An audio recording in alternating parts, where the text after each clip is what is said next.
Hello. Today we'll cover the differences between device licensing and the new shared device license program from both an IT perspective and also an end user's experience. There are a few steps that you're going to need to complete in order to migrate from device to the new shared device licensing, but once you complete the migration, you'll have a much more robust Adobe experience overall. First, I'll highlight the similarities and the differences between the licensing types so that you can see the benefits of migrating to shared device licensing.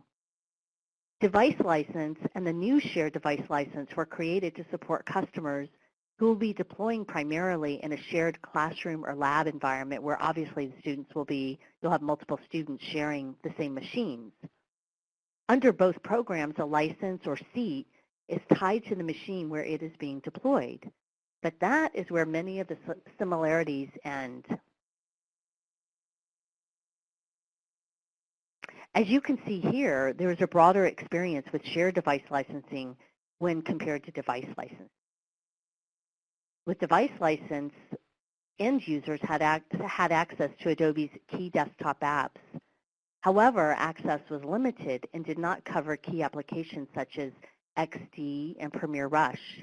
And this is because these are cloud-first apps that can fully take advantage of our cloud services. With device licensing, end users had no ability to access the Adobe Cloud, so these applications were not available to them. This is the same reason that other applications that leverage our artificial intelligence called Adobe Sensei were not able to perform optimally with device licensing. So now, with a new shared device license, you allow the applications to perform the way they were intended, which is cloud-based. And finally, with shared device license, end users now have the added benefit of being able to access Adobe services like shared libraries, which allow them to quickly share assets between applications.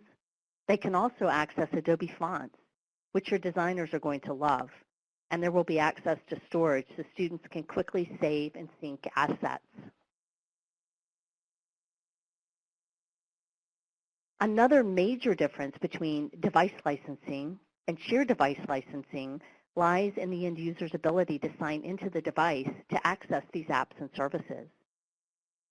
With device licensing, if one of your students, for example, or an end user, tried to sign into an application using, for an example, an Adobe ID, they would break the deployment on that device. And many of you might be aware of this situation. It probably forced you to have to redeploy Creative Cloud on that machine. It was a common occurrence. This is actually one of the issues or obstacles that Adobe is addressing with the new shared device license model. All that goes away with shared device license, which means you can have as many end users sign into the devices as you wish. And in fact, if one of your users were to have an Adobe ID and they logged in, it would not break that deployment. But again, that requires that you migrate to shared device licensing. So just a few words about access to cloud-first apps, which is a really popular topic right now, especially for students who are very interested in being able to express themselves creatively.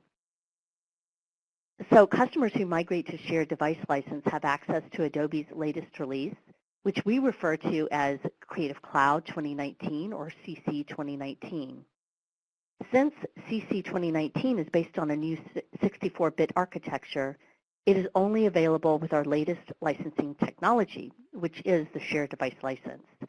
And so with shared device license, in addition to all the new features that are available for many of our industry-leading tools like Photoshop, InDesign, and so forth, customers also get access to cloud-first apps like XD and Premiere Rush.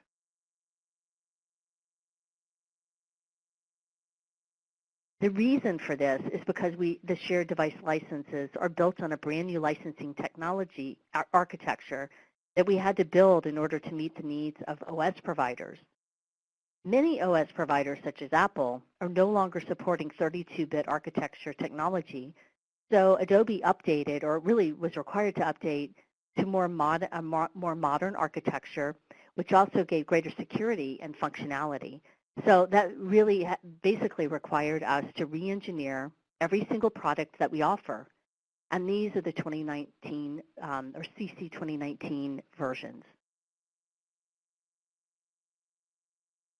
So one of the additional benefits of shared device license is from an IT perspective. You'll also now be able to create groups of licenses to match the locations of those devices that you're deploying on. And groups are an effective way to organize. With the device licensing, if you had 500 licenses, you could either scroll through your list of devices or key in the name of in the search bar. Now with shared device licensing and the use of groups, management of the licenses becomes much easier. And also with shared device licensing, you can now assign sub-admins to manage specific environments. One added feature of shared device licensing is you'll be able to learn more about student usage in each environment, which will help you support and it really enable you to meet the needs of your students.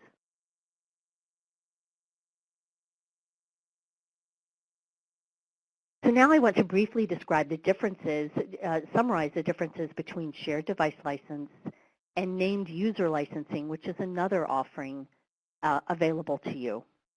Whereas both licensing types require a user to sign in to access the applications and services, there are a few differences between the ability to access them.